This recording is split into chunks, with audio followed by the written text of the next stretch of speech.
Seja muito bem-vindo ao Encontro com a Palavra. Temos estudado toda a Bíblia, um livro de cada vez. Estamos gratos a Deus por você estar conosco. Sua atenção nos dá muita alegria. No programa de hoje, passaremos a carta aos Efésios.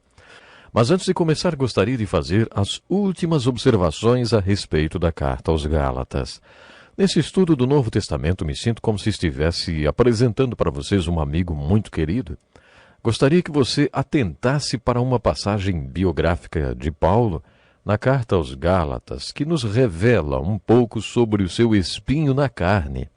A passagem é Gálatas 4, versículos 12 a 16, e diz assim: Eu lhes suplico, irmãos, que se tornem como eu, pois eu me tornei como vocês. Em nada vocês me ofenderam. Como sabem, foi por causa de uma doença que lhes preguei o Evangelho pela primeira vez. Embora minha doença lhes tenha sido uma provação, vocês não me trataram com desprezo ou desdém. Ao contrário, receberam-me como se eu fosse um anjo de Deus, como o próprio Jesus Cristo. Que aconteceu com a alegria de vocês?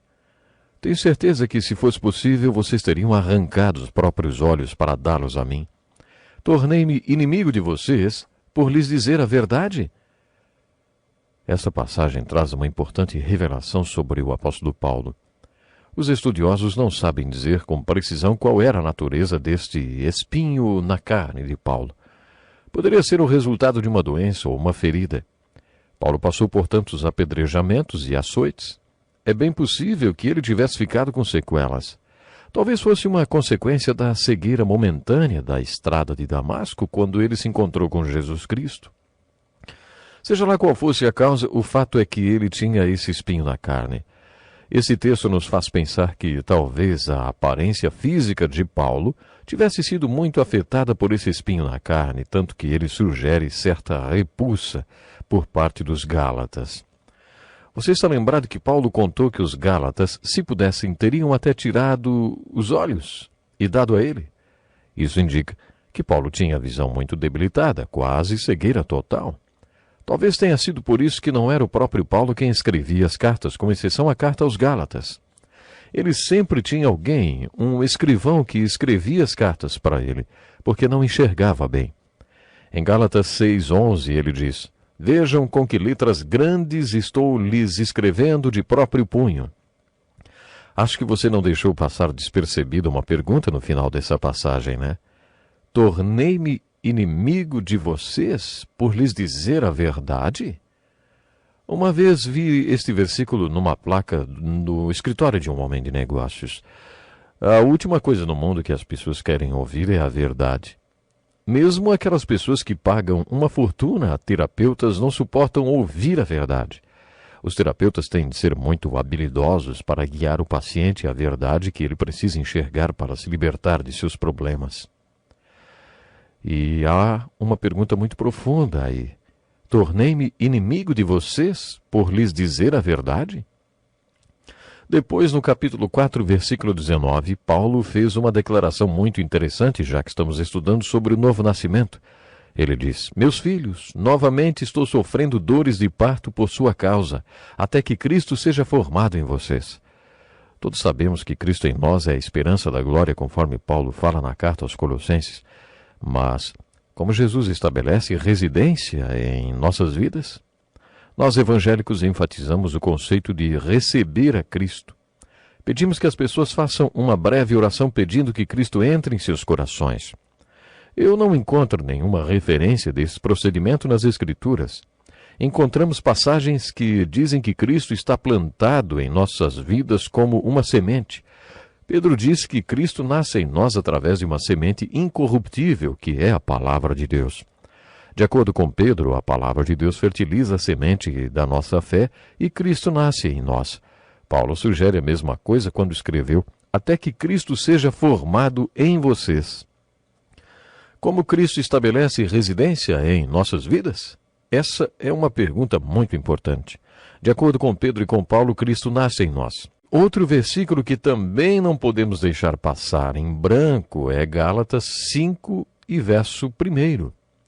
Foi para a liberdade que Cristo nos libertou. Portanto, permaneçam firmes e não se deixem submeter novamente a um jugo de escravidão. poderíamos parafrasear esse versículo assim: Cristo nos libertou. Certifiquem-se de que vocês continuarão livres e não se prendam novamente às correntes de escravidão das leis e cerimônias judaicas. Cristo nos libertou. Paulo enfatiza muito a questão da liberdade na carta aos Gálatas. Sem dúvida, a liberdade é a mensagem aos Gálatas. Cristo vos libertou das cadeias do legalismo. Não se prendam novamente, porque Cristo vos libertou. Onde está o Espírito do Senhor? Ali há liberdade. Você, nosso ouvinte, já experimentou a verdadeira liberdade no seu espírito? Não abra mão disso. Paulo foi muito claro no versículo 19 do capítulo 5, quando falou sobre as obras da carne: imoralidade sexual, impureza e libertinagem, idolatria, ira, egoísmo, dissensões, facções e inveja, embriaguez, orgias e coisas semelhantes. Eu os advirto como antes já os adverti. Aqueles que praticam essas coisas não herdarão o reino de Deus. Se o que eu acabei de ler faz parte da sua vida, segundo o que Paulo nos ensina, você é escravo de desejos pecaminosos e precisa ser liberto pelo poder de Jesus Cristo. Vivam pelo Espírito e de modo nenhum satisfarão os desejos da carne. Esse é o versículo 16. Nosso tempo está voando e precisamos continuar com o nosso estudo. Mas vamos iniciar agora o estudo da carta de Paulo aos Efésios. Esta carta é muito importante e seu conteúdo muito profundo. Foi em Éfeso que Paulo passou mais tempo. Mencionamos isso quando estudamos o livro de Atos e vimos que Paulo visitou os Efésios na sua segunda viagem missionária. Mas foi só durante a terceira viagem missionária que ele realmente trabalhou ali. Está tudo registrado nos capítulos 18 e 19 de Atos. Foi em Éfeso que Paulo dirigiu um pequeno seminário chamado Escola de Tirano, onde ele ensinava diariamente. Minha visão para o ministério Encontro com a Palavra surgiu do modelo da escola de Paulo em Tirano. Paulo ficou em Éfeso durante 2 anos e meio ou 3 ensinando na escola de Tirano. Algumas traduções da Bíblia trazem uma nota de rodapé dizendo que ele ensinava nessa escola das 11 da manhã às 5 da tarde. Além deste seminário ou deste encontro com a palavra que ele tinha em Éfeso, Paulo também plantou uma das suas igrejas mais frutíferas. Ele foi um grande plantador de igrejas. Nos capítulos 2 e 3 do livro de Apocalipse, encontramos cartas dirigidas para 7 igrejas. É possível que a igreja de Éfeso tenha sido a igreja-mãe, que originou 6 outras igrejas. Isso significa que a igreja mais frutífera do ministério de Paulo teria sido a de Éfeso. Também é bem possível que este seminário dirigido por Paulo tenha treinado os pastores destas outras igrejas. Essa igreja que Paulo plantou em Éfeso se tornou a igreja-mãe de outras igrejas satélites. Você já deve estar familiarizado com elas: Esmirna, Pérgamo, Tiatira, Sardes, Filadélfia e Laodiceia. Estas 6 igrejas, mais a igreja de Éfeso, são as 7 igrejas sobre as quais lemos nos capítulos 2 e 3 do livro de Apocalipse. Como podemos notar, o ministério de Paulo de plantar igrejas em Éfeso foi frutífero. Pode até ser que esta carta aos Efésios fosse uma carta circular, não só para a igreja de Éfeso, mas também destinada às 6 outras igrejas. Como a igreja de Colossos pertencia à mesma região, pode ser que ela também fizesse parte deste grupo de igrejas satélites. Outra razão que faz esta carta ser tão importante é o seu conteúdo. Sua mensagem central está resumida neste versículo: Bendito seja o Deus e Pai de nosso Senhor Jesus Cristo, que nos abençoou com todas as bênçãos espirituais nas regiões celestiais em Cristo. Neste versículo, Paulo disse: Vocês crentes controlados pelo Espírito têm todas as bênçãos espirituais que precisam para viver como nascidos de novo. Ele diz que essas bênçãos estão nas regiões celestiais em Cristo. Podemos encontrar todo o carisma, os dons do Espírito e a capacitação que precisamos para viver como seguidores de Cristo, se aprendermos o que significa viver em Cristo e nas regiões celestiais em Cristo. Éfeso e também estas outras cidades são exemplos da cultura que imperava em Roma. A cultura grega helenista estava em declínio. Na verdade, estava quase decadente. Era por isso que a cidade de Corinto estava tão corrompida.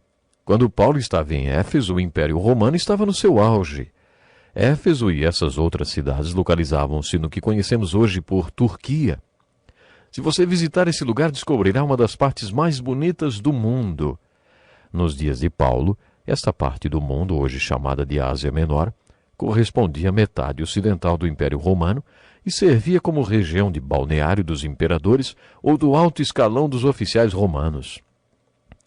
Havia palácios e residências de verão nos arredores de Éfeso e nessas outras cidades porque era uma região incrivelmente bela e com um clima melhor que o de Roma. Acontece que a imoralidade nestas cidades também estava no seu apogeu. Hoje, em lugares como Éfeso, encontramos evidências arqueológicas de adoração a ídolos, imoralidade e também pornografia. Paulo escreveu para os crentes de Laodiceia e demais localidades, incluindo Éfeso, que era possível que eles vivessem vidas santas apesar de estarem bem no meio de toda a imundície e pecado do Império Romano.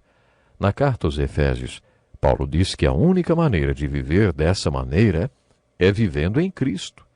Isso significa viver dentro das dimensões espirituais. A experiência de Paulo, que o expôs a este tipo de revelação, aconteceu em Listra. Listra era uma das cidades da região da Galácia.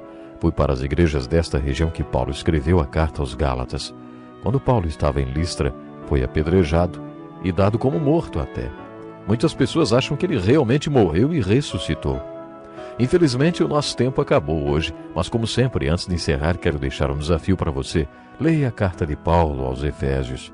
Peça ao Espírito Santo que revele a você o que Paulo quis dizer com viver nas regiões celestiais. Deus lhe abençoe. É uma alegria poder estar aqui para mais um encontro com a palavra. Seja bem-vindo. É muito bom contar com sua atenção e com seu interesse no estudo da Bíblia. Temos certeza de que você será muito abençoado.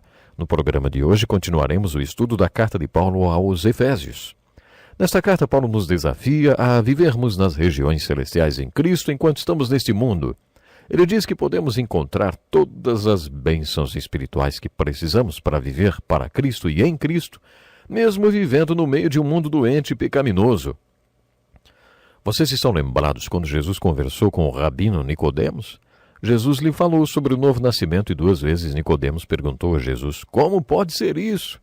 E Jesus respondeu: você é mestre em Israel e não entende essas coisas? Eu lhes falei de coisas terrenas e vocês não creram. Como crerão se lhes falar de coisas celestiais? Ninguém jamais subiu ao céu, a não ser aquele que veio do céu, o Filho do Homem. Certamente Jesus estava olhando nos olhos de Nicodemos e dizendo: Nicodemos, eu estou no céu. Nicodemos não perguntou mais uma vez: como? Ele não perguntou mais nada, mas também não entendeu nada. Paulo estava ensinando a mesma coisa aos Efésios. Ele estava ensinando que podemos estar no céu agora mesmo. O céu não é apenas um lugar onde você pode ir depois que morre porque crê em Jesus Cristo, como Paulo ensinou nas suas cartas aos Romanos e aos Gálatas. De acordo com ele mesmo, o céu é uma dimensão e nós podemos viver nesta dimensão agora. Podemos viver em Cristo, numa dimensão celestial, aqui mesmo na terra. As Escrituras falam sobre ter a vida eterna em Cristo. A palavra eterna significa que era, que é e que sempre será. Pensando assim, como podemos ter vida eterna? Se eu disser, eu tenho vida eterna porque creio em Jesus Cristo, isso quer dizer que eu sempre existi? Não, isso implicaria em reencarnação. Se eu cresce na reencarnação, creria que sempre existi. Existo hoje e sempre existirei. Mas não é sobre isso que estamos falando. O que queremos dizer sobre vida eterna, porque cremos em Cristo, é o seguinte: Cristo é eterno. Cristo não teve começo. Cristo não terá fim. Cristo sempre foi. Um pouco antes de ser crucificado, Jesus orou no jardim, dizendo: eu te glorifiquei na terra. Agora, Pai, glorifica-me junto a ti, com a glória que eu tinha contigo antes que o mundo existisse. Cristo não passou a existir a partir do dia de Natal lá em Belém. Ele sempre existiu. Chamamos isso de pré-encarnação de Cristo. Cristo viveu num corpo durante 33 anos e depois ressuscitou e viveu no seu corpo ressurreto durante 40 dias. Depois disso, ele ascende ao céu e agora está sentado à direita do Pai. Ele está num lugar celestial. Se você está em Cristo como ele é eterno, você é eterno porque está vivendo em Cristo. Você tem vida eterna porque está unido a alguém como os ramos estão ligados à videira, alguém que é eterno. É nesse sentido que você tem vida eterna. E é assim que Paulo se refere a viver nos lugares celestiais ou na dimensão celestial. Como em todas as cartas de Paulo, nesta também encontramos uma seção doutrinária e outra prática. A seção doutrinária localiza-se nos 16 primeiros versículos do capítulo 4, nos quais Paulo nos traz certos ensinamentos sobre a igreja. No capítulo 3, Paulo fala sobre um dos maiores mistérios já revelados sobre a igreja. A palavra mistério significa um segredo que cedo ou tarde será revelado. Para Paulo, todo o conceito de igreja era como um grande mistério. Não se sabia muito sobre a igreja. Até o dia do Pentecostes, ninguém sabia que Deus já tinha planejado lá atrás, na eternidade, antes do início dos tempos, que um dia judeus e gentios e todos os povos seriam um na igreja, através de Cristo, do Espírito Santo. Esta carta de Paulo aos Efésios é uma obra-prima, cujo tema é a igreja. O livro de Romanos é uma obra-prima teológica sobre a justificação pela fé. 1 Coríntios é uma obra-prima pastoral. 2 Coríntios é uma obra-prima de Paulo sobre ministério. E Gálatas sobre a libertação do legalismo e a liberdade que temos em Cristo e no Espírito Santo. Agora, na carta aos Efésios, Paulo escreveu sobre a igreja e no capítulo 13, os primeiros 16 versículos do capítulo 4 falam sobre como a igreja funciona. No capítulo 3, Paulo fala sobre uma grande necessidade que nós temos de compreender um grande mistério de Deus. Antes da fundação do mundo, Deus já tinha planejado a igreja, mas só revelou seus planos para Paulo, e esta revelação encontra-se no capítulo 3. Nos primeiros 16 versículos do capítulo 4, Paulo fala sobre a natureza, a essência, a função e o propósito da igreja. Esses versículos constituem-se na melhor descrição da igreja encontrada na Bíblia. Neles aprendemos que a igreja foi planejada para exercer uma função. Ela deve ser o corpo do qual Cristo é a cabeça. Dele todo o corpo ajustado e unido pelo auxílio de todas as juntas cresce e edifica-se a si mesmo em amor, na medida em que cada parte realiza a sua função. Ouviu? Cada parte, referindo-se a você e a mim. Deus tem um plano para você, um trabalho para você dentro da igreja. Nestes versículos encontramos princípios que devem ser praticados dentro das nossas igrejas. Enquanto você estiver lendo a carta aos Efésios, procure encontrar os planos espirituais da igreja. Além dessas instruções inspiradas sobre a natureza e a função da igreja, procure também descobrir mais sobre os lugares celestiais. Nesta carta de apenas 6 capítulos, Paulo mencionou lugares celestiais 5 vezes. Leia toda a carta de Paulo aos Efésios e marque os 5 lugares em que Paulo se referiu aos lugares celestiais. Depois veja se você consegue resumir o que ele disse sobre estes lugares celestiais. A carta de Paulo aos Efésios e o livro de Josué no Velho Testamento têm muito em comum. Tenho certeza que aqueles especialistas que estudaram o Velho Testamento comigo estão lembrados do livro de Josué, não? Josué, capítulo 1, verso 3, é o versículo-chave do livro de Josué. E Efésios, capítulo 1, verso 3, é o versículo-chave de Efésios. Estes 2 versículos mostram a relação entre os 2 livros. À medida em que estudamos a Bíblia, percebemos que o Novo Testamento apresenta o ensino, enquanto o Velho Testamento possui a ilustração dele. O Novo Testamento ensina a doutrina. O Velho Testamento a ilustra. Efésios e Josué são bons exemplos deste princípio de interpretação bíblica. Nesta carta aos Efésios, Paulo diz: ouçam em Cristo nas dimensões celestiais, vocês têm todas as bênçãos espirituais, todo o dínamo espiritual que vocês precisam para viver como alguém que nasceu de novo, ou seja, um seguidor de Jesus Cristo controlado pelo Espírito Santo. O objetivo da carta é chamar e incentivar os crentes a habitar em Cristo nas regiões celestiais e encontrar em Cristo nas dimensões espirituais todos os recursos que precisam para viver como uma pessoa espiritual. Temos muitos recursos espirituais ao nosso dispor. Temos a bênção espiritual da oração, Será que oramos? Temos a palavra de Deus, que é um grande milagre. Será que gostamos de estudar a palavra de Deus? Será que passamos tempo estudando a palavra de Deus? Temos caminho livre para ter comunhão com o Cristo ressurreto e podemos ser capacitados por Ele com os dons espirituais? Todas essas bênçãos espirituais estão à nossa espera nos lugares celestiais. Será que temos fé para habitar nos lugares celestiais em Cristo e tomar posse dos nossos bens espirituais? Uma vez ouvi a história de um pastor que foi para o céu e, quando chegou lá, São Pedro levou para um passeio pelo céu. Enquanto eles passeavam, o pastor perguntou: "Mas o que são aqueles engradados ali?" Aí São Pedro respondeu: "Ah, você lembra que há alguns anos você precisou de bancos para a sua igreja? Já estávamos com tudo encaixotado e pronto para despachar para a sua igreja, mas você não pediu." Mais tarde, eles passaram por uma caixa bem grande e o pastor perguntou o que era aquela caixa. Aí São Pedro respondeu: "Ah, pastor, lembra quando sua igreja precisou de instrumentos musicais? Estavam todos encaixotados, prontos para serem despachados, mas você nunca pediu." E o passeio continuou enquanto São Pedro mostrava ao pastor todas as bênçãos que poderiam ter sido mandadas para ele, mas ele nunca pediu.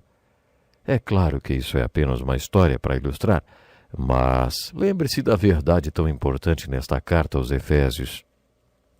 Encontramos as seguintes palavras na Epístola de Tiago: "Não tem porque não pedem."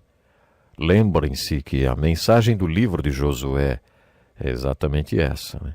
Quando eles atravessaram o rio Jordão e começaram a invadir a terra de Canaã, a terra prometida, Deus prometeu que todo lugar em que tocasse a planta dos seus pés seria deles. Eles receberam, portanto, o título da terra de Canaã, mas não poderiam tomar posse até que pisassem nela. A mensagem do livro de Josué é para ir possuir a terra. Deus já a deu a você, mas você tem que botar o pé lá. A aplicação que tiramos é a seguinte: você, na verdade, não possuirá a terra de Canaã até que tome posse dela. Por isso, tome posse das suas propriedades. Essa foi a mensagem do livro de Josué. Esta é a mensagem que encontramos em Efésios, mas Canaã representa as bênçãos espirituais nos lugares celestiais. Você possui bênçãos espirituais incríveis. Entre nos lugares celestiais. Você precisa reivindicá-las e possuí-las. A mensagem é: você deve tomar posse das suas possessões espirituais, habitando em Cristo, onde estas bênçãos espirituais existem. Fazemos isso pela fé, vivendo em obediência aos seus ensinamentos. Mas o livro de Efésios tem outro tema.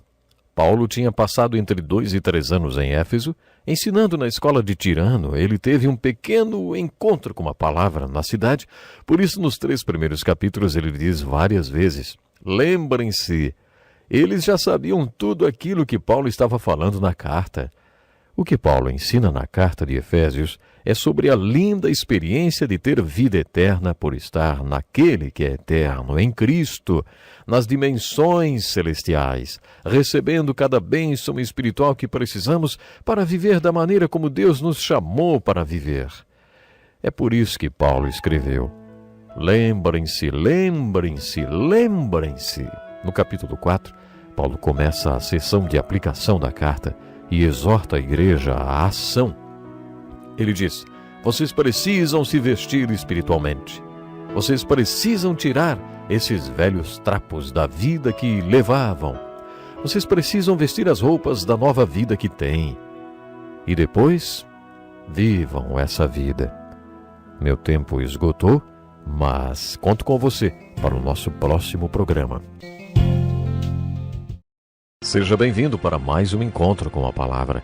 Esse programa faz parte de um curso de estudo de todos os livros da Bíblia. Atualmente estamos estudando a carta de Paulo aos Efésios. Abra sua Bíblia e participe conosco desta viagem pela palavra de Deus. Já dedicamos 2 programas para fazer uma introdução e dar um panorama geral dessa carta. Vimos que Paulo escreveu essa carta para mostrar o propósito da igreja neste mundo e que é possível viver nas dimensões celestiais em Cristo. É nas regiões celestiais que os membros da igreja recebem a dinâmica espiritual que precisam para cumprir o propósito para o qual foram chamados. O assunto central dessa carta é a igreja. Depois de estudar essa obra-prima de Paulo sobre a igreja, você não pode mais enxergar a igreja como uma instituição. Que essa carta de Paulo sirva, pela graça de Deus, para fazer da igreja de hoje a autêntica igreja do Senhor Jesus Cristo neste mundo. O testemunho da igreja nunca foi tão necessário como é hoje. Por isso é importante descobrir na carta de Paulo aos Efésios qual foi o propósito e o chamado da igreja. Como eu já disse, essa carta possui 3,5 capítulos dedicados ao ensino e 2,5 capítulos referentes à aplicação desse ensino. Eu gostaria de apresentar um esboço simples que o ajudará na leitura que faremos dessa carta. Esse esboço possui 7 pontos que correspondem aos tópicos principais da carta. Primeiro, gostaria que durante a leitura da carta de Paulo aos Efésios, vocês refletissem um pouco sobre os lugares celestiais. Paulo afirma que nos lugares celestiais temos todas as bênçãos espirituais que precisamos para viver em Cristo e que Cristo está nessa dimensão celestial e que é possível estarmos com Ele. Ele também diz que através da igreja, a multiforme sabedoria revelada às forças espirituais do mal nas regiões celestiais. Cuidado! Nem tudo que é espiritual é do Espírito Santo e nem tudo que existe na dimensão celestial é bom. Dimensão espiritual significa mundo espiritual, o mundo invisível do Espírito. Como nem tudo que é espiritual é bom, e nem tudo que é espírito é do Espírito Santo, Paulo ensina nessa carta que o plano de Deus é que a igreja, nessa dimensão espiritual em Cristo, seja uma testemunha para todos aqueles poderes espirituais no mundo invisível. As regiões celestiais estão cheias de hostes do mal e poderes das trevas. Ouça com atenção o versículo 12 do capítulo 6. Diz assim: pois a nossa luta não é contra seres humanos, mas contra os poderes e autoridades, contra os dominadores deste mundo das trevas, contra as forças espirituais do mal nas regiões celestiais. Nossa batalha é espiritual. O propósito de Deus é que o crente em Jesus Cristo na dimensão celestial seja uma testemunha para o mundo espiritual. De acordo com Paulo, o crente pode vencer esses poderes das trevas que existem no mundo espiritual. Voltando aos primeiros versículos dessa carta, reflita sobre o que Paulo fala a respeito da soberania de Deus. Os 6 primeiros versículos estão relacionados com a soberania de Deus. Há algumas referências sobre Deus ter nos escolhido antes da fundação do mundo. Procure pela perspectiva de Paulo sobre esse assunto. O que ele está realmente falando é que antes do início dos tempos, Deus já havia determinado que deveria haver uma igreja. A palavra igreja significa os chamados. Essa igreja foi chamada para viver como Cristo viveu e deve viver de maneira santa para testemunhar para esse mundo. A perspectiva de Paulo é que fomos escolhidos com esse propósito antes da fundação do mundo. A seguir, observe o que Paulo diz nos primeiros versículos sobre o processo de salvação. Vocês ouviram a palavra da verdade quando o Evangelho foi pregado e creram. Assim que vocês creram, foram selados com o Espírito Santo. O Espírito Santo foi como uma garantia do intento de Deus de obter guarda completa do crente. E tudo isso para o louvor da glória de Deus. Nos versículos 13 e 14 do primeiro capítulo, Paulo faz uma bela ilustração do processo de salvação. Ouvimos o Evangelho, cremos no Evangelho e fomos selados pelo Espírito Santo. Essa é a maneira de Deus dizer: isso me pertence. Deus coloca o seu selo, o selo do Espírito Santo sobre nós e nos garante que vamos chegar ao nosso destino. Também exorto você a refletir sobre a oração de Paulo. Ele fez 2 orações importantes nessa carta. Ele também orou pelos Colossenses, Filipenses e Tessalonicenses. Mas outras 2 orações se destacam, uma no primeiro capítulo e outra no terceiro. Quando refletimos sobre essas orações de Paulo, logo percebemos que ele tinha uma lista de oração. Paulo foi um grande guerreiro de oração e orava por outras pessoas. Observe que em suas cartas ele sempre diz que está orando por tal pessoa e aí cita o nome dela. Baseados em suas cartas, poderíamos levantar uma lista grande dos pedidos de oração de Paulo e descobrir por quantas pessoas ele orava regularmente e entender como pessoas, como por exemplo Martin Lutero, John Wesley e Whitefield, passavam de 4 a 6 horas em oração todos os dias. E durante esse tempo, eles oravam por outras pessoas. Depois de levantar a lista de oração de Paulo, observaríamos que tipo de pessoa estava na sua lista. Talvez as pessoas que estão na nossa lista sejam alcoólatras, pessoas doentes ou com problemas. Mas a lista de oração de Paulo era diferente da nossa. Sabem quem entrava para a sua lista de oração?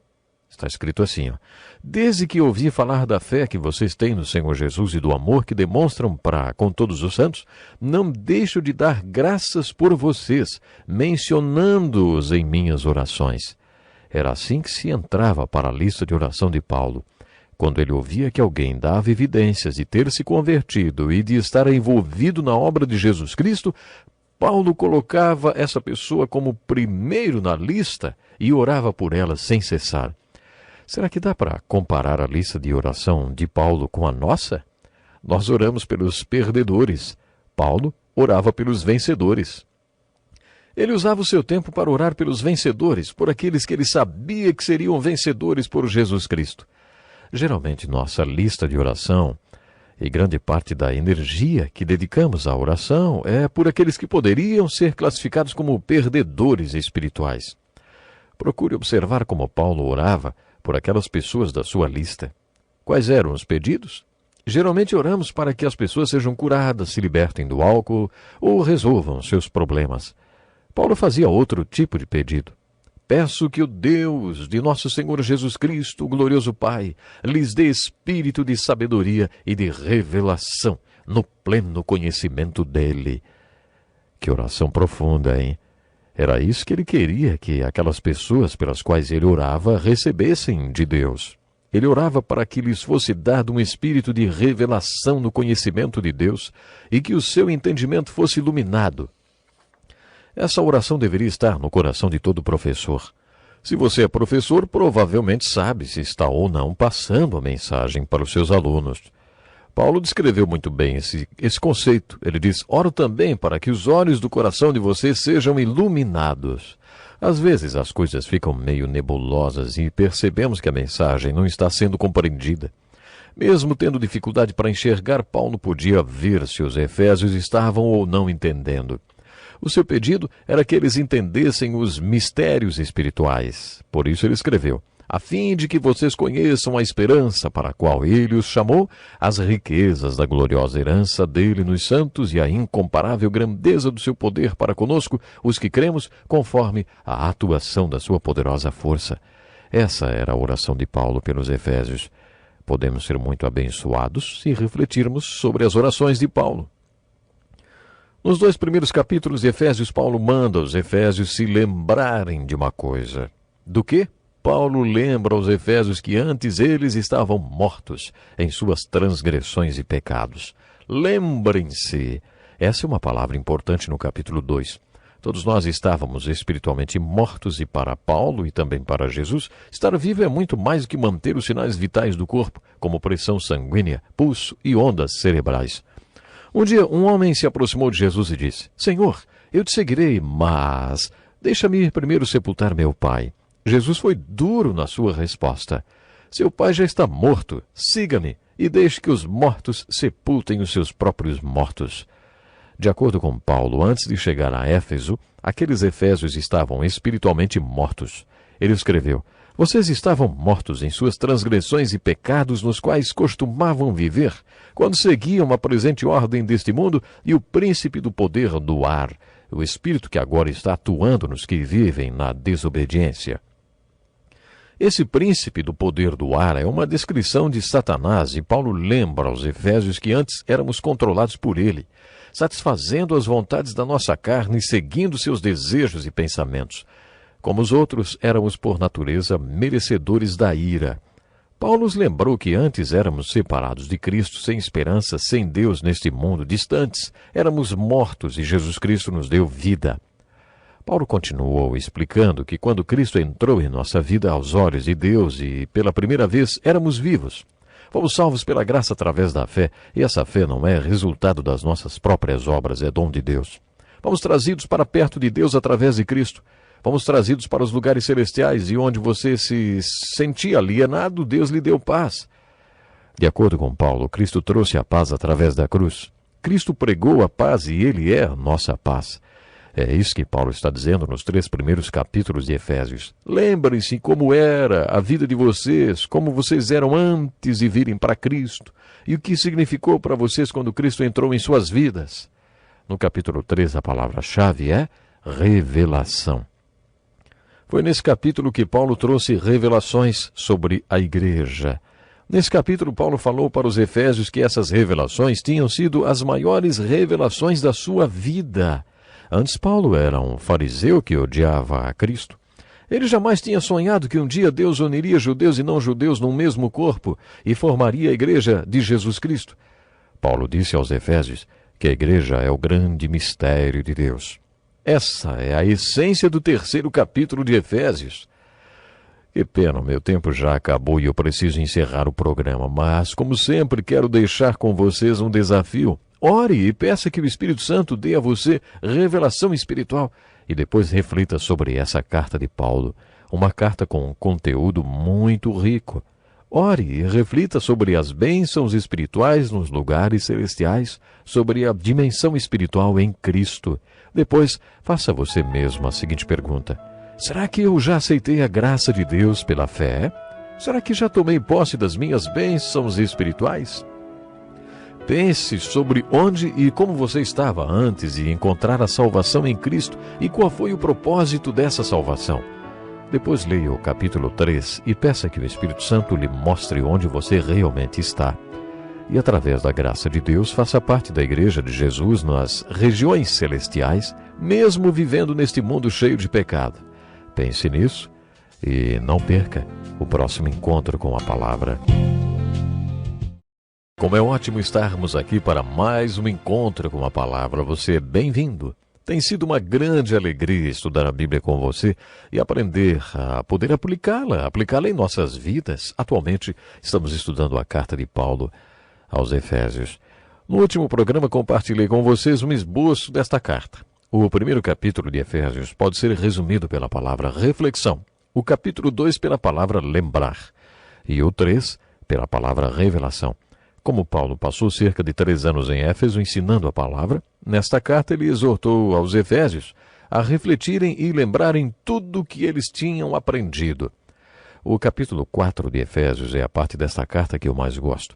Parece que alguém perguntou a Paulo: e daí, Paulo? E nesse capítulo, inspirado pelo Espírito Santo, ele responde a esta pergunta.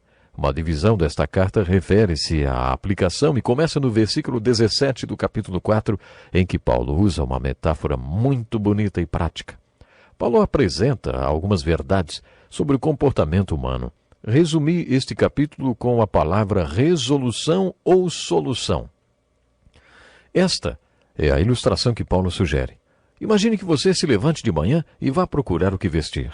De um lado do guarda-roupa você tem uns trapos da sua vida antiga e do outro lado vocês têm capas da sua vida nova. Paulo nos lembra a nossa antiga maneira de viver e nos incentiva a não usarmos mais os trapos da vida antiga que tínhamos, mas somente as novas vestes desta nova vida. De um lado do guarda-roupa, a roupa velha. Alienação, dureza de coração, consciência calejada, estilo de vida imoral, desejos enganosos, que significam lascívia, sedutora, falsidade, desonestidade, falta de integridade e ira. Atente para a maneira como Paulo fala sobre a ira. Ele diz: quando vocês ficarem irados, não pequem. Paulo não disse: fiquem irados. Tem muita gente que adora este versículo para justificar seu sentimento de raiva. Tenho direito de estar com raiva de você, alguém diz. Mas não foi isso que Paulo quis dizer. Paulo era bem consciente para saber que de vez em quando você vai ficar com raiva, né? O que ele quis dizer foi: ei, quando você ficar irado, com raiva, não deixe que este sentimento o leve a pecar e apazigue a sua ira antes que o sol se ponha. Mais adiante, neste capítulo, ele fala que a raiva é um desses trapos da velha vida e por isso devemos nos despir desse trapo. A mensagem é que devemos nos despir de toda a roupagem da velha vida. Não temos mais por que usar esses trapos. Paulo não justifica nossa raiva, nem nos dá permissão para ficarmos irados. Ele diz: livrem-se de toda a amargura, livrem-se da amargura, indignação, ira, gritaria, calúnia, bem como de toda maldade. Afaste-se de tudo isso. Se você bater com um martelo num tambor cheio de óleo, só vai escutar uns toques abafados. Mas se esse tambor estiver vazio e você bater nele com um martelo, vai ouvir soar um estrondo. Nesta carta somos exortados a sermos cheios do Espírito Santo. Quando você não está cheio do Espírito Santo, quando você está vazio, você grita, esperneia, reclama e critica. É isso que Paulo quer dizer quando fala para nos livrarmos de toda gritaria. Neste capítulo, Paulo ensina que se deixarmos o sol se pôr sobre nossa ira e não suprimirmos a raiva, ela se tornará uma bola de neve e depois teremos que lidar com sentimentos como malícia e amargura. Uma hora ou outra, ela acabará se manifestando. Tenho visto isso na vida de pessoas que guardam raiva. Se a raiva não for tratada do jeito certo, acaba se manifestando da maneira errada. Sempre me lembro de uma senhora que aconselhei no início do meu ministério. Ela era aparentemente muito tranquila. Certa vez ela me disse que tinha uma forte compulsão de matar a sua filhinha de 3 anos de idade. Conversei com um amigo psicólogo e cristão e ele me disse: descubra de quem ela está com raiva. Eu argumentei: mas ela aparenta ser uma mulher cristã, tão tranquila até. Ele insistiu: descubra de quem ela está com raiva. Então pedi a ela que fizesse uma lista de todas as pessoas de quem ela estava com raiva, principalmente daquelas para quem ela nunca tinha se manifestado. Em nossa conversa seguinte, ela me trouxe uma lista com 35 nomes. Ela tinha raiva de toda aquela gente. Encurtando a história, depois de vários meses de aconselhamento e com a ajuda do meu amigo psicólogo, aquela mulher aprendeu a lidar com sua raiva, e à medida que ela tratava da raiva que tinha por todas aquelas pessoas, a compulsão contra a sua filhinha foi passando, até acabar. Foi como tirar ar de um pneu que estava prestes a estourar. Com aquela situação aprendi que de um jeito ou de outro a raiva acaba se manifestando, por isso não é sábio suprimi-la. Ela não tinha raiva da filha, mas estava jogando toda a sua raiva em cima da menina. No final do capítulo 4, Paulo ensina que se o crente tratar o problema da ira ou da raiva nas regiões celestiais em Cristo, poderá se desfazer dela. No capítulo 4, Paulo também exorta: quanto à antiga maneira de viver, vocês foram ensinados a despir-se do velho homem, a serem renovados no modo de pensar e a revestir-se do novo homem. Com isso, ele quer dizer que devemos ser renovados na mente e no espírito. Quando você tem um encontro com Cristo, precisa passar por uma experiência de renovação da mente. Então terá condições de atender à exortação de Paulo: nenhuma palavra torpe saia da boca de vocês, mas apenas a que for útil para edificar outros conforme a necessidade, para que conceda graça aos que a ouvem. Comunicar-se bem é um dom e é através da comunicação que temos a oportunidade de ministrar graça a outras pessoas e colaborar para a edificação de outros. Às vezes, nossas palavras deixam nosso irmão em frangalhos, sendo que nossa comunicação com ele deveria servir para edificá-lo. Depois de nos exortar a nos vestir ou revestir do novo homem, Paulo nos manda viver ou andar. Não podemos enfatizar demais nosso encontro com Cristo e nossa decisão de segui-lo. A vida cristã é um andar com Cristo todos os dias. É por isso que Paulo diz na carta aos Efésios: sejam imitadores de Deus como filhos amados, e vivam em amor, como também Cristo nos amou e se entregou por nós. Não podemos ser partes do corpo de Cristo sem amor. Depois Paulo diz: vivam como filhos da luz. Esta luz é tudo que agrada ao Senhor e por isso devemos andar perto dele para saber o que o agrada. Paulo explica que o fruto da luz consiste em toda bondade, justiça e verdade. E a exortação continua: aprendam a discernir o que é agradável ao Senhor. Preste atenção em mais este viver. Ele diz: tenham cuidado com a maneira como vocês vivem, que não seja como insensatos, mas como sábios. Alguns crentes estão com a cabeça tão ligada no céu que se esquecem de como se vive aqui na terra. Quando Paulo diz: tenham cuidado com a maneira como vocês vivem, ele está dizendo: viva, ande olhando ao redor, de cabeça erguida e olhos bem abertos. A própria exortação de Paulo é: aproveitando ao máximo cada oportunidade, porque os dias são maus. Portanto, não sejam insensatos, mas procurem compreender qual é a vontade do Senhor.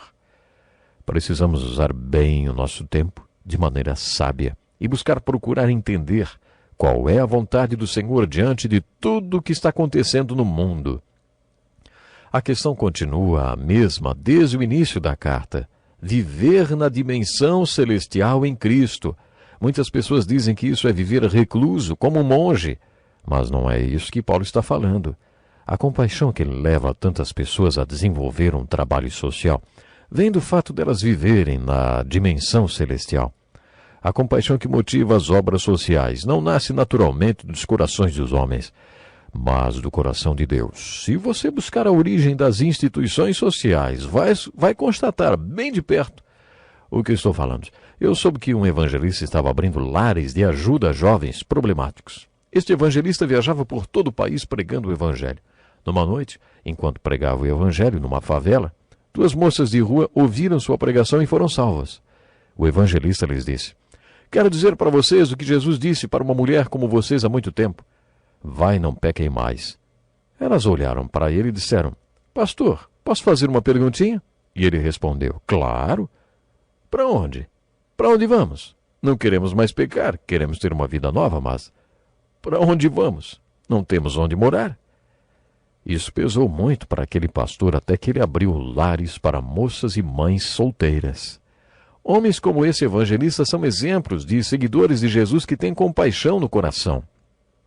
Se observarmos muitas instituições e hospitais, eles começaram porque seus fundadores tinham a compaixão de Jesus no coração.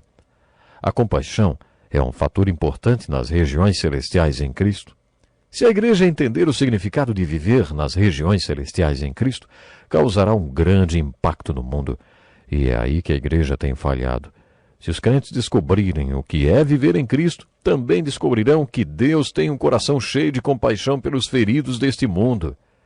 Se a igreja de Jesus entendesse o que vai ser o julgamento final, não terá nada a ver com conhecimento teológico. O julgamento terá a ver com ter visto pessoas com sede e não ter dado de beber. Ter visto pessoas que não tinham roupa e não ter dado o que vestir. Ter visto pessoas com fome e não ter dado comida. Ter tido conhecimento de pessoas presas e não ter ido visitar. Doentes e não ter cuidado. Pessoas sós e não ter mostrado solidariedade. De acordo com Jesus, é sobre isso que será o julgamento. Se você não aprender agora, aprenderá no dia do julgamento, que Deus se importa com todas as pessoas feridas deste mundo. Se você estiver em Cristo e em alinhamento com o coração dele, com certeza terá compaixão no seu coração e terá interesse em fazer algumas coisas pelos necessitados desse mundo. Vivendo nas dimensões celestiais, você causará impacto no mundo. Foi por isso que Paulo disse: tenham cuidado com a maneira como vocês vivem. Foi nesse contexto que Paulo exortou os seguidores de Cristo: não se embriaguem com vinho, que leva à libertinagem, mas deixem-se encher pelo Espírito. Não fique à mercê da influência do álcool, mas ande sempre cheio do Espírito. Paulo não estava ensinando teologia líquida, como se o Espírito Santo fosse algum líquido. A questão, na verdade, não é saber quanto do Espírito Santo você tem, mas quanto o Espírito Santo tem de você. O mandamento de Paulo é para que não estejamos sob a influência do álcool, mas sob a influência do Espírito. Devemos ser cheios e controlados pelo Espírito Santo. Ser cheio do Espírito Santo significa ser controlado por Ele. O Espírito Santo dará a você a dinâmica para viver e andar nas dimensões celestiais em Cristo Jesus. Bom, infelizmente eu tenho que encerrar o programa agora. Que Deus possa lhe abençoar grandemente. Até o próximo. Seja bem-vindo a mais um Encontro com a Palavra. Se você tem acompanhado nossos estudos desde o começo, sabe que este é um curso de todos os livros da Bíblia, do Velho ao Novo Testamento. Agora estamos estudando as cartas do apóstolo Paulo. Abra sua Bíblia na carta de Paulo aos Efésios. Mas antes de começar, quero lembrá-lo que este é um estudo apenas introdutório e geral.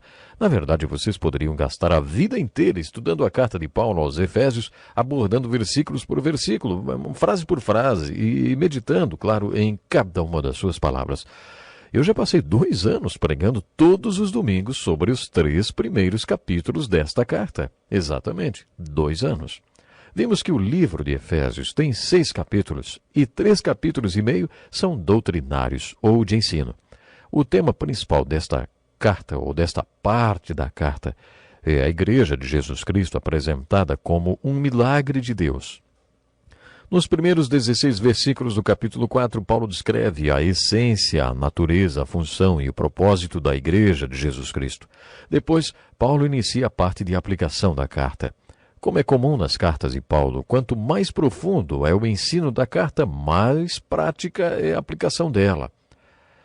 Estes 3 capítulos e meio de ensino talvez sejam o texto mais profundo que Paulo escreveu, e a parte de aplicação a mais prática. Paulo diz que devemos nos despir dos trapos da vida antiga que tínhamos e vestir as capas da nova vida com Cristo, a nova vida com Cristo. De acordo com Paulo, devemos viver em amor, viver como filhos da luz, viver no Espírito, tomar cuidado com a maneira como vivemos e viver nas regiões celestiais em Cristo como parte de sua igreja. Paulo deu nomes, ele deu nomes a esses trapos e capas. Os trapos da velha vida podem ser, por exemplo, a raiva ou a ira. As capas da nova vida são, entre outras coisas, honestidade e amor um pelo outro. É neste ponto que ele dá um grande ensino. Ele ensina que Deus dá à igreja pessoas com dons. Por exemplo, os professores, pastores, que preparam os santos para a obra ministerial. Paulo fez uma importante afirmação em Efésios 4, versículo 12, que deveria servir como objetivo do ministério de muitos pastores. O meu ministério foi muito influenciado por este versículo junto com outros textos do Novo Testamento. Nele lemos que Deus Todo-Poderoso nos confiou a tarefa de ministrar aos chamados leigos. Quando Paulo usou a palavra santos, ele se referiu a todos os membros da igreja, aos crentes. De acordo com Paulo, o professor pastor é como se fosse o técnico e as pessoas da igreja, os leigos, seriam então os jogadores. O trabalho do ministério não consiste de todos os cultos aos domingos. Quando acaba a liturgia do culto, é que começa o trabalho do ministério. De acordo com Paulo, quando acaba o culto e os membros deixam a igreja, é hora deles exercerem o ministério que lhes foi confiado. Devemos lembrar que o objetivo do pastor é equipar, aperfeiçoar, edificar, inspirar, instruir e desafiar os leigos a saírem e exercerem seus ministérios. Esse é um fator muito importante referente à natureza, à função e o propósito da igreja. No capítulo 5, percebemos que o lugar mais difícil para começar a aplicar os ensinos desta carta é em casa. Paulo exorta os crentes em Cristo a habitar nas regiões celestiais, onde podemos encontrar tudo o que precisamos para viver como um discípulo de Jesus Cristo que nasceu de novo, controlado pelo Espírito Santo. Logo que as pessoas se convertem, querem pregar em estádios, visitar prisões e outros lugares para falar de sua fé. O último lugar onde querem aplicar essa nova vida em Cristo e o fruto do Espírito é dentro de casa. Mas Paulo diz que é por aí que devemos começar. Agora ouça com atenção esta oração que se chama o grande teste. Senhor Deus, ajuda-me a andar perto de Ti, para que aquelas pessoas mais próximas de mim vejam que eu vivo de acordo com o que falo e que Cristo é real para mim. Para aquelas pessoas que só vejam uma vez ou outra, é fácil ser gentil e paciente, mas é na minha casa, com as pessoas com quem mais convivo, que é mais difícil para mim. Se o Senhor não controlar meus lábios quando eu estiver em casa, não serão hinos de louvor que sairão deles. Quando estou irritado, passando por tribulações, é melhor que ninguém apareça na minha frente, porque não conseguirão ver o seu amor em mim. Mas, Senhor, dê-me uma vida de louvor e vitória nas pequenas coisas. Senhor, dê-me sua tranquilidade diante de cada temor e sua paz para cada lágrima derramada. Faça minha vida cheia de paz e tranquilidade. Faça da minha vida, Senhor, quer na dificuldade ou não, um caminhar de graça. Em nome de Jesus, ajude-me com aquelas pessoas com quem vivo no dia a dia, para que eu passe nesse teste. Esta é a oração de pastores, de pais e mães tementes a Deus. Por que é mais difícil viver a vida cristã em casa, hein? Porque em casa somos nós mesmos. Mostramos uma cara para o mundo, outra cara para quem trabalha conosco e outra cara para nossos amigos, mas na maioria das vezes, a cara que a família vê é ainda uma outra. Quando chegamos em casa e a porta se fecha, somos nós mesmos. E é aí que a realidade de Cristo deve ser vista em nossa vida. É por isso que Paulo inicia a sessão de aplicação da carta em casa. Ouça o texto de Paulo. Sujeitem-se uns aos outros por temor a Cristo. Mulheres, sujeitem-se cada uma a seu marido como ao Senhor, pois o marido é o cabeça da mulher, como também Cristo é o cabeça da igreja, que é o seu corpo, do qual ele é o Salvador. Assim como a igreja está sujeita a Cristo, também as mulheres estejam em tudo sujeitas a seus maridos.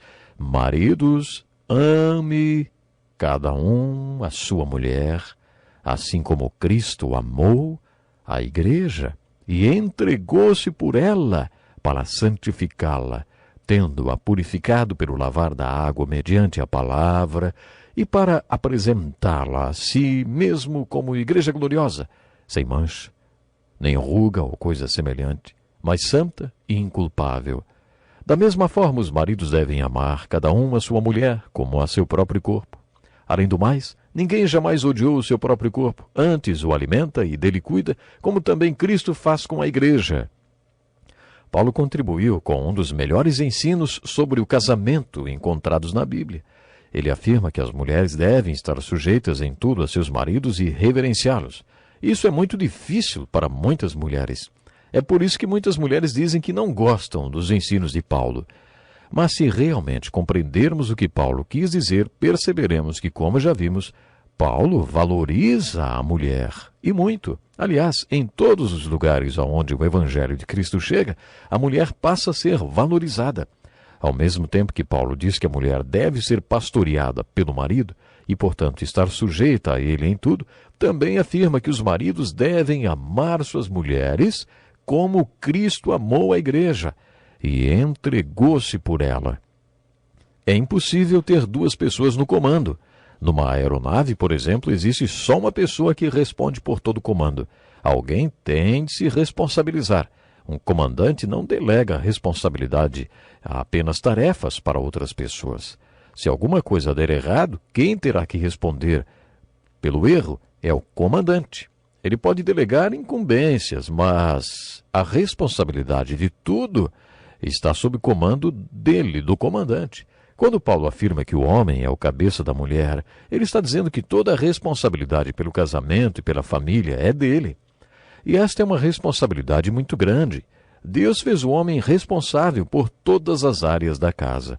Se as coisas não saírem bem na área financeira, ou com a educação dos filhos, ou em qualquer outro setor da casa, o homem vai prestar contas.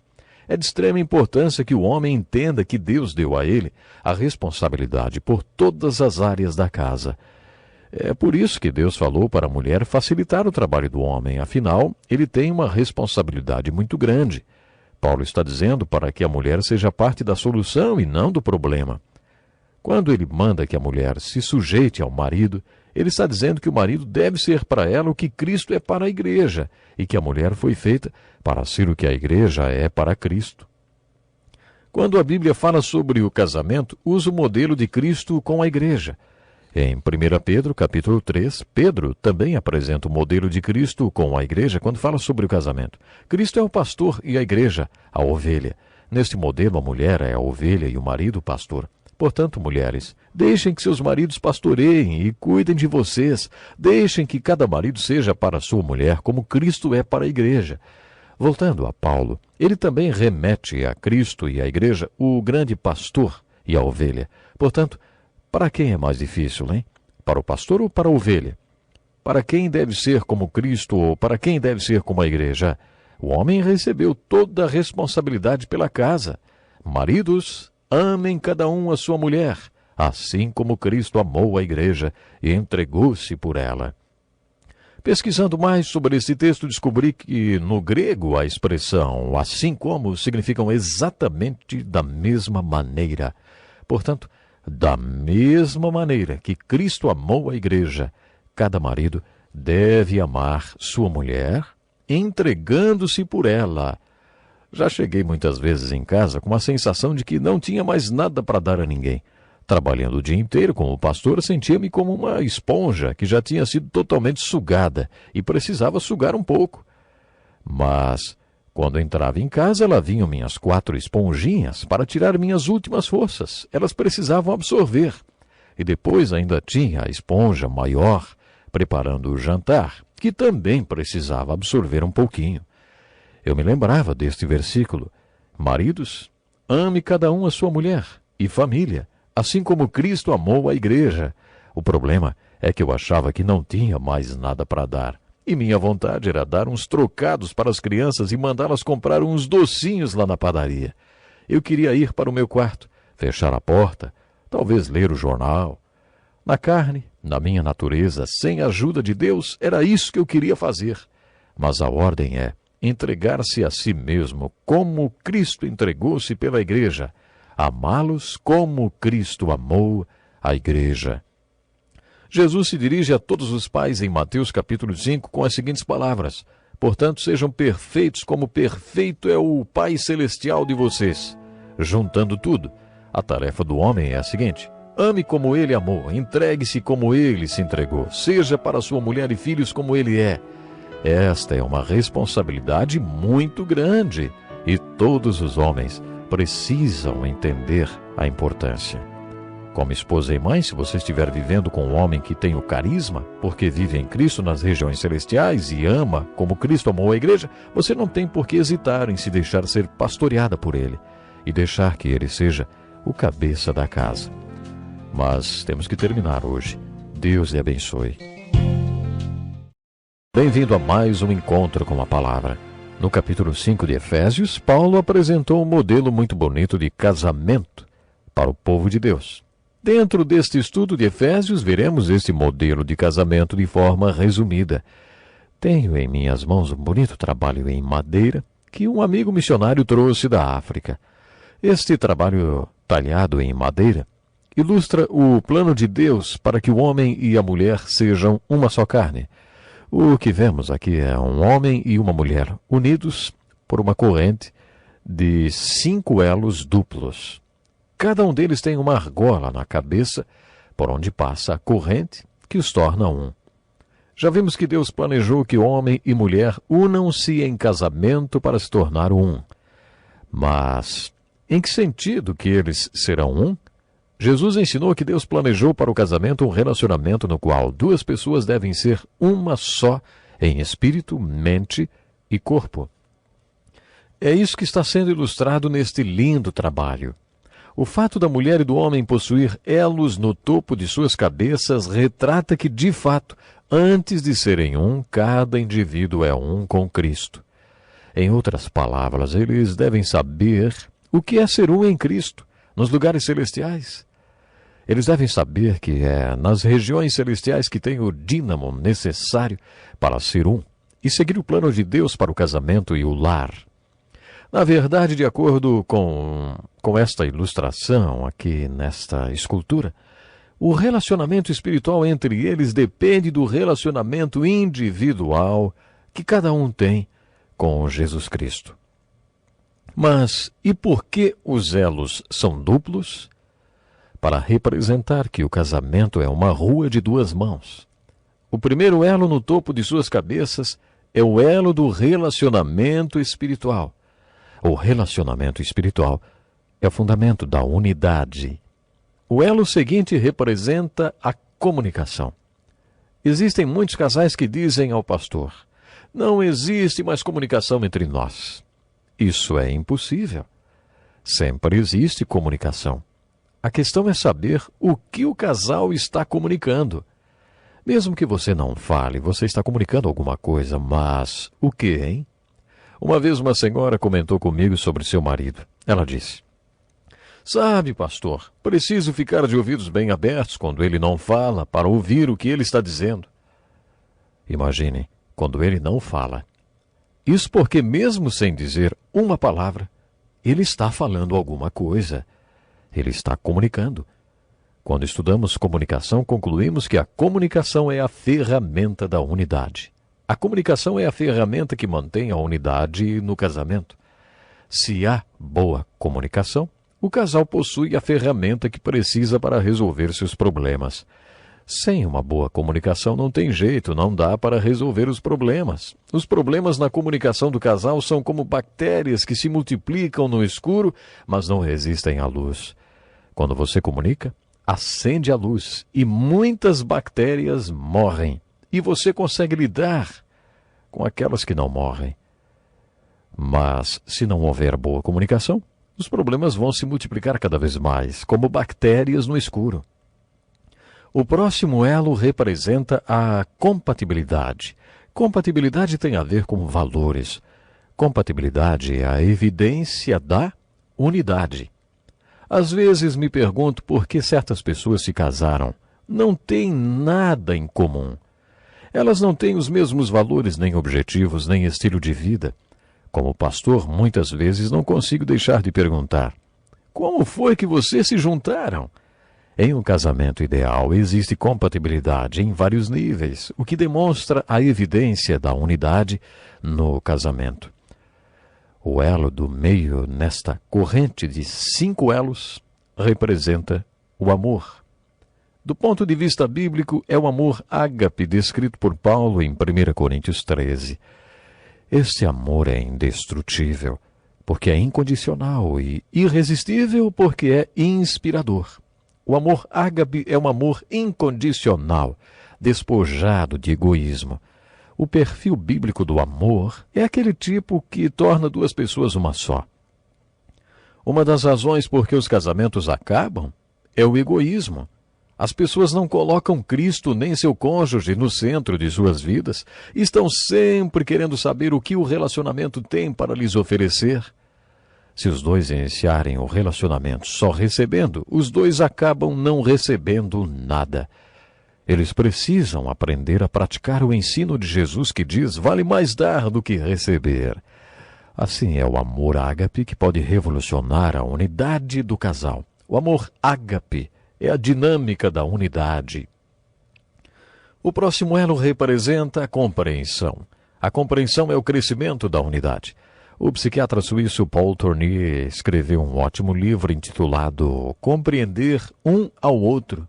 Sua tese é que existe uma diferença entre homem e mulher que, apesar de óbvia, precisa ser discutida. O homem precisa compreender como a mulher se sente e reage à vida. E a mulher precisa entender como o homem pensa, se expressa e adora a Deus. Será que ele adora a Deus da mesma maneira que ela? Conheço mulheres que acham que seus maridos não são homens espirituais porque eles não oram nem louvam com elas. A compreensão é muito importante. Em seu livro, o Dr. Tournier diz que se vocês pretendem compreender um ao outro, devem compreender a importância da diferença entre os sexos.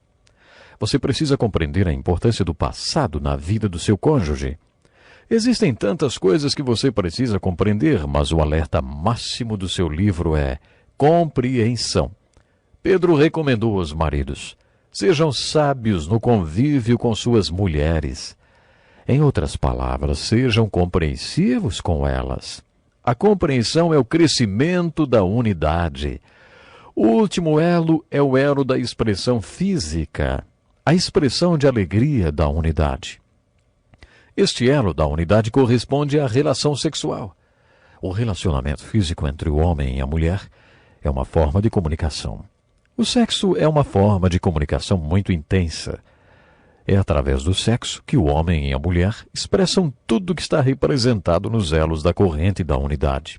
Resumindo, o elo no topo de suas cabeças representa o relacionamento deles com Deus, a unidade espiritual de cada um, o fundamento desta unidade. Os outros elos são comunicação, a ferramenta que mantém a unidade, compatibilidade, a evidência da unidade, amor, a dinâmica da unidade, compreensão, o crescimento da unidade, e sexo, a expressão de alegria da unidade. Geralmente os problemas sexuais são gerados por falta de informação. Eu não estou dizendo que eles precisam ler mais livros sobre sexo. A questão é que o sexo é a expressão de alegria da unidade, da união e do entrosamento do casal. E muitos casais não têm essa união e não formam uma unidade. Eles não têm compatibilidade para expressar amor nem compreensão. Se estes elos entre o casal não existem, a relação sexual torna-se estéril, vazia. Essa escultura de madeira nos dá uma visão geral do tipo de relacionamento que Deus tinha no coração quando instituiu o casamento. Paulo nos trouxe esse ensinamento no capítulo 5 da carta aos Efésios, na divisão de aplicação. Compare esta passagem com outros textos bíblicos para conhecer o propósito de Deus ao criar o homem e a mulher e instituir o casamento, que é o fundamento do lar e a instituição mais importante do mundo. Outra ilustração que se encaixa muito bem na ilustração do relacionamento espiritual no casamento é a figura do triângulo.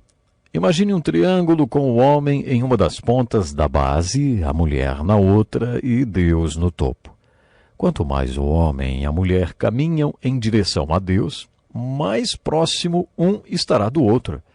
Além de fazer uma aplicação do ensino desta carta no relacionamento entre o homem e a mulher, Paulo afirma nos capítulos 5 e 6 que essas verdades também devem ser aplicadas por senhores e escravos. É claro que a escravidão está distante da nossa realidade, mas, sendo assim, podemos fazer uma aplicação desse texto para a nossa vida. Podemos aplicar todos esses ensinos no relacionamento entre patrão e empregado. Aliás, os ensinamentos do livro de Efésios podem ser aplicados em todos os relacionamentos de nossas vidas. Os filhos podem aplicar no relacionamento com seus pais, e os pais no relacionamento com seus filhos. Em outras palavras, Paulo está dizendo que todos estes princípios bíblicos podem ser aplicados no relacionamento com a pessoa que está mais próxima de você. Podem ser aplicados por aqueles que estão casados no relacionamento com seus cônjuges, pelas crianças no relacionamento com seus pais, no ambiente de trabalho pelos profissionais. Enfim, os princípios apresentados nesta carta são as capas para relacionamentos. Agora preste bem atenção.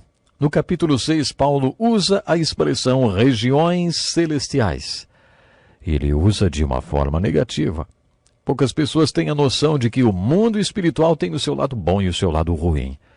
Existem os espíritos bons e os espíritos maus. No capítulo 6, Paulo afirma que nossa batalha é uma batalha espiritual e que nós não vamos lutar contra carne e sangue, que seria mais simples. Nosso inimigo, o inimigo está no mundo espiritual. Este inimigo é citado com poderes e autoridades dominadores do mundo das trevas e forças espirituais do mal. Portanto, a única maneira de viver em triunfo é sendo vitorioso contra os poderes espirituais e colocando a armadura de Deus todos os dias para enfrentarmos as batalhas espirituais. Paulo estava na prisão quando escreveu esta carta aos Efésios. As cartas aos Filipenses, aos Colossenses, a Filemão e a segunda carta a Timóteo também foram escritas da prisão. Na primeira vez que foi preso pelos romanos, Paulo foi acorrentado entre 2 soldados romanos que revezavam turnos. E foi assim que ele escreveu aos Efésios, ditando para os 2 soldados. Quando Paulo falou sobre esta batalha, ele usou a armadura de um dos soldados romanos como exemplo. Ele diz que devemos colocar o capacete da salvação, a couraça da justiça, o escudo da fé, a espada do Espírito, que é a palavra de Deus, e calçar os nossos pés com a preparação do Evangelho da paz. Paulo usa cada peça da vestimenta daqueles soldados para nomear as armas espirituais que devemos usar para representar o Senhor neste mundo. Devemos viver com um pé no mundo real e outro nos lugares celestiais. Esta é uma grande exortação para que combatamos na batalha espiritual, não com nossas próprias forças, mas no poder do Espírito Santo. Paulo disse em 2 Coríntios que temos todo um arsenal de armas que pode ser usado nesta guerra espiritual. Nosso profundo desejo é que você seja vencedor.